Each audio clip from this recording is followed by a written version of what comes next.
It's Phil Lindemann with your Krystal 93 News at noon. We have been reporting on Summit County's $5 million deficit next year. Almost all of that comes from the Sheriff's Office. We learned today that Summit County Sheriff eats up 43% of the county general fund. That's according to County Manager Dave Rossi. Managers from all across the county agree expenses are outweighing revenues for the first time in almost a decade. Even the pandemic was a small blip compared to what they expect in coming years. Towns are now getting creative to fill the gaps, like Dillon, which is considering a ticket tax at the amphitheater. Town manager Nathan Johnson says they first considered one 8 years ago, but never adopted it. Stay tuned at 4 and 5 for more from this morning's Town and County Manager Summit, hosted at CMC Breck by Altitude Realtors and the Summit Chamber. The speed limit in Blue River dropped by just 5 miles per hour back in September, and already it's making a world of difference. There have been just 2 major accidents on Highway 9 through Blue River since then. That is down significantly from past years, according to Town Manager Michelle Eddy. State Patrol says April is leadfoot season on Colorado highways. Last year, troopers wrote 47,000 tickets, and 1 in 10 of them were handed out in April. The reason? Warmer weather and drier roads. One of the hottest strip mall joints in Frisco, Summit Thai, is opening a second location in Dillon. Summit Thai 2 is moving into the old Noodles & Company space right next door to Panera. Opening date still to be determined.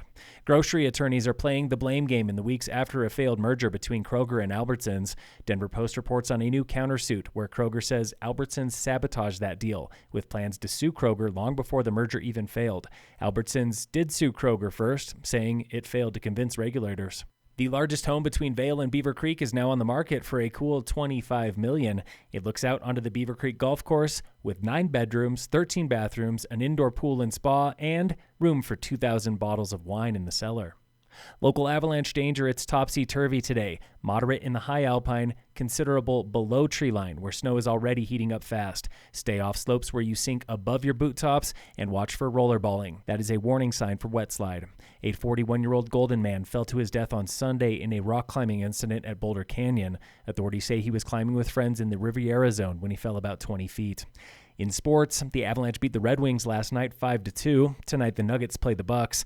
Vail's River Radamus is the only American in the mix at Men's World Cup Giant Slalom in Sun Valley today. He has 5 seconds to make up. Second run happening now. And in local sports, from Cassandra Schultz and Associates with American Family in Dillon, Summit High Baseball beat Conifer on the road yesterday 10-8. Girls soccer and lacrosse both lost to Steamboat. And don't miss the season finale of the free Bubblegum Race Series. It's happening today on the dual slalom course at Frisco Adventure Park. Sign-up starts at 4, racing at 5. Phil Lindemann, Krystal 93 News.